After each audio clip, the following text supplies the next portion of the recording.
Summer camp season is in full swing, and we are kicking things off with the hottest new machine in the studio, the unreleased Sovol M1D IDEX toolchanger. In today's video, I show you why I 3D printed all these camels, how we print multicolor parts with minimal waste, turn a massive print failure into a clever teaching prop, and use a lightning fast technique to customize over 90 water bottles in just minutes. Yes, 3D printing is only half the story. We are putting two 60-watt Monport MOPA lasers head to head, an enclosed integrated system versus a split open frame design. We'll find out which layout is best for blasting high-resolution graphics onto our 3D prints, and a lot more, leading right back to a grand multicolor finale with the M1D. If this sounds like a fun ride, welcome aboard. I'm Gergo, and you're watching Gergo Print 3D, the YouTube channel where we explore 3D printers, laser cutters, and have a blast with 1.21 gigawatt tech. If you're new here, we make mistakes so you don't have to. Just like all our videos, this one comes with curated, translation-ready subtitles, detailed chapter markers, and audio tracks in multiple languages to make it the most accessible for everyone. Before we jump into the camel story, full disclosure, Monport, Sovol, and a few others sent us these devices for free to test and share our honest experiences with you. This video is also sponsored by PCBWay, and I'll tell you more about how they can help upgrade your own workshop a little later in the video. Let's get straight into it. A few weeks ago, I needed to make a storytelling prop for a summer day camp. We were teaching the kids the biblical story of Joseph in Egypt. And what's a story about Egypt without a camel? I found this cute baby camel model on MakerWord and decided to magnify it by 110 times. That's 480% in all directions. Naturally, a print this massive had to go to our biggest beast, the Sovol SV08 MAX. Last time I showed you how it could have fitted barely on the M1D too, but we did not yet have that printer at the time. True to our channel's motto, however, things did not go perfectly. Even though I had my BQ Panda feeders just set up, it did not help since I miscalculated and ran out of the golden brown Polymaker Panchroma PLA right before the very top of the camel's head finished. Instead of scraping a 14-hour print or finishing it with a different color, I used our Anycubic Cobra 3 to print a matching scaled-up Monkey D. Luffy straw hat. These single two-head color changers are great for these types of prints, requiring just a few filament swaps from yellow to the red stripe and back to yellow. I attached the hat using a 3D pen, even modeling the tips of the ears, and it was a total lifesaver. It actually became a great teaching moment because she was a girl camel. She was allowed to wear a sun hat inside the church. Our youth pastor perfectly tied her into the Bible lesson, and we could even encourage the kids to wear their sun hats too in the summer heat. Now at the end of the week, the kids get to spend the points they've earned for good behavior and completed projects at the camp market. We wanted to give them a memorable souvenir, so I printed 75 miniature versions of that same camel at its original design size. For this, I used the Bamboo Lab H2S and the Creality K2 Plus. I printed them in big batches of 30 or more at a time, so it only took a couple of rounds to get all 75 done. I even printed their tiny black eyes separately to just friction fit right in, meaning no color changes there. But why use multicolor machines for these solid color camels then? Because of a special trick. I printed the first few layers of the base in black PLA and then swapped to the camel colors. See, a MOPA fiber laser can mark black PLA beautifully, turning it crisp, high contrast white. I wanted to laser engrave a camp memory and a Bible verse, Romans 8:28, all things work together for good to them that love God, on the bottom of every single camel. If my calculations are correct, when this laser hits 60 watts, you're gonna see some serious contrast. Just like Doc Brown's DeLorean in Back to the Future, these lasers can take your projects to a whole new dimension. And speaking of the future, if you want to make sure you don't miss out on ours, make like Marty McFly and hit those like and subscribe buttons. Please hype us too, it really helps the channel. We will come back to the Camels and the M1D later, but with this marking project, let's stay laser focused on the main event, the battle of the MOPA lasers. We now have two 60-watt MOPA fiber lasers from Monport. They are internally identical. They share the exact same laser source, the exact same field lenses, and hence the exact same 175 by 175 millimeter work area. The most important difference, their physical layout. In our printer room is the Monport GA60 we got earlier. It's an integrated design, looking a bit like an old PC box, where the work surface is the top of the box. And the laser head is mounted to a column on the back. It doesn't need any extra floor space. We don't have any in that room.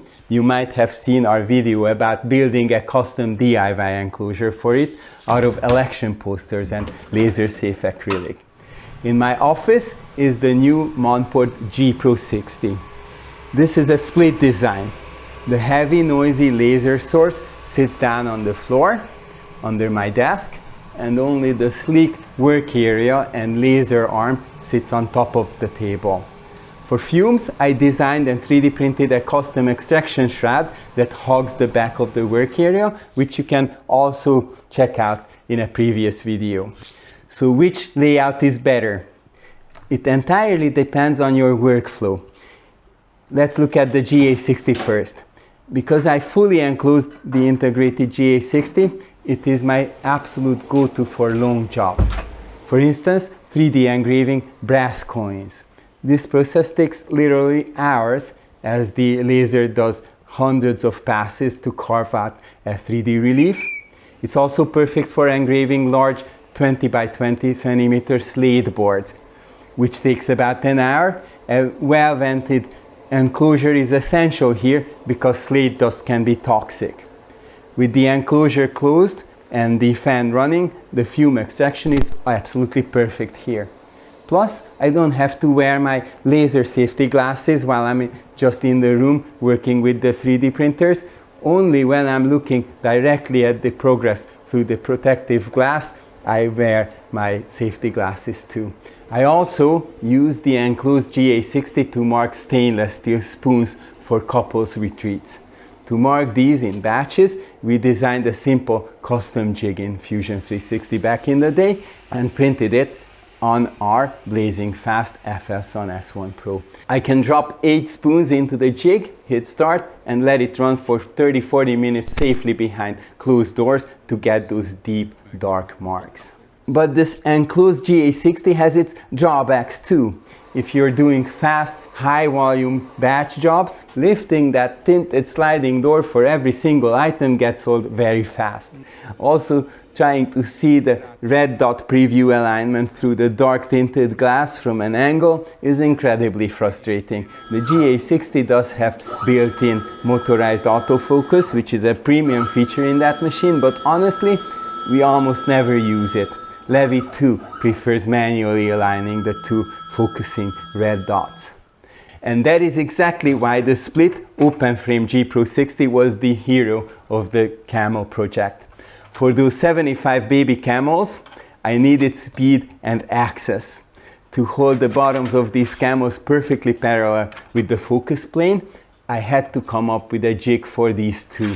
This time I jumped into Orca Slicer, used the Boolean subtraction tool to create a negative shape of the camel, and arranged a 2x4 grid to utilize the full work area of the GPro 60. I printed this jig on the S1 Pro as well, dropped it into the GPro 60 and went to work. You know, your 3D printer is great for prototyping, but when you need industrial grade manufacturing, PCBWay is the ultimate workshop expansion.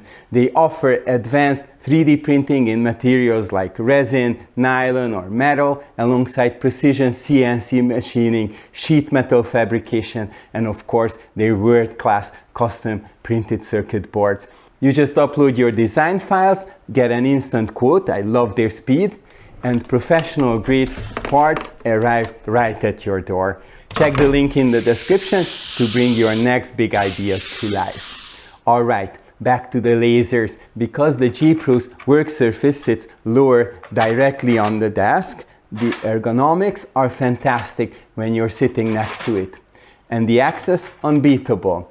I could swap 8 Camels and align them perfectly because there's no dark glass in the way.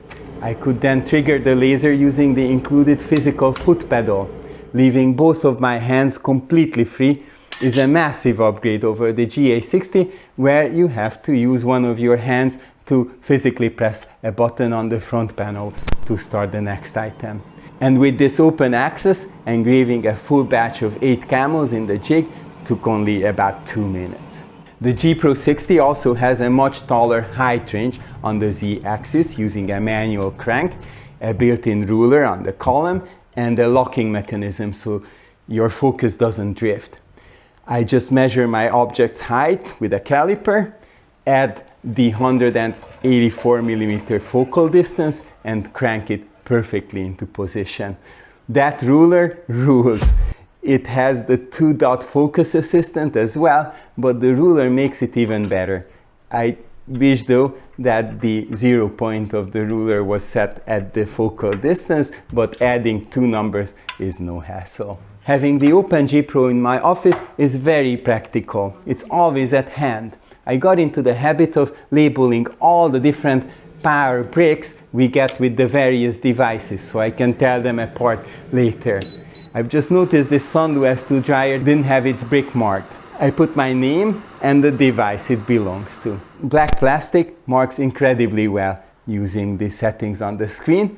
Because the heavy laser source is down on the floor, the whole setup is actually much less noisy up on the desk. And this easy accessibility of the GPro 60 made it my choice for engraving the names of our campers onto the metal rings of 92 custom water bottles. Since Monport hasn't yet sent us a rotary for these MOPAs, I went with just a small font written vertically where the focus was still pretty even. It's best to keep it small, not to melt the bottles with too much energy. See my settings on the screen. And this was actually the first time I used Lightburn's handy variable text panel to mark an incredible 6-7 bottles in a minute. Have you used this variable text feature before? Just put the list of names in a CSV file, 1 name per row, enter %0 in the text field, and set its type to merge CSV. Then, as I place the bottles under the laser beam, the names are advanced automatically, one after the other. I just step on the foot pedal to start the next, so the open source GPro 60 wins for batching, and the enclosed GA60 wins for long, messy jobs. But our Camel story isn't quite over, and neither is our 3D printing showcase. A few weeks later, we had our sleepaway camp, and we needed a trophy for the cleanest room competition for both the girls and the boys. We already had a girl camel that would move into the cleanest girl room each day. It made total sense to add a boy camel too. I fired up the SV08 MAX again, this time with a full spool of coffee brand PLA JO sent us in the meantime. Huge thanks to JO 3D for sponsoring this project this way. The print finished perfectly, but to keep the theme going, he needed a differentiating hat too. Specifically, a hat that a boy could respectfully take off inside the church. I upscaled this baseball cap model from MakerWord, used Orca slicer to Boolean subtract the top of the camel's head so it would fit perfectly between the ears, added our camp's name, and sent it to the hottest new printer in our studio, the Sovol M1D toolchanger. Our single tool head multicolor printers would have taken almost 7 hours to print this. With all the filament changes, the M1D about half as long. Our CFS or AMS would have generated hundreds of grams of poop. The M1D, almost no waste. I used JO olive green for the main color, loaded into the fixed IDEX head on the left, and filamentary PLA blaster black and white for the shield and logo, loaded into the toolchanger on the right. Big thank you to Filamentary for supplying us with these filaments. The efficiency of the M1D is staggering. It swaps between the black and the green without delay. Then switches to the white on the right, continues the instantaneous swaps, and finally goes back to the black on the right. So thanks to the IDEX nature of this printer, we needed only 2 tool changes for this whole print. That would have been the ideal situation, but you know I make mistakes. First, I wanted to try using PETG as a support interface for PLA. I heard it was one of the advantages of separate tools, but I obviously need more practice. The supports worked, but the prime tower completely failed and fell over. I don't even understand how it could work. The whole idea is that PETG and PLA don't stick to each other, so they don't stick well inside a shared prime tower either. How is this supposed to be solved on toolchangers? 2 separate prime towers. Where do I set that? Let me know in the comments, please. So I tried again, going back to PLA supports, but this time I kept testing the printer, trying to feed the green filament straight out of the Sunlu S2 dryer. The left side has no auxiliary helper, so the extra friction caused a bunch of under extrusion. As promised in our previous video, I will install one of the BQ Panda feeders here to help with the dryer pull, though PLA doesn't really need drying anyway.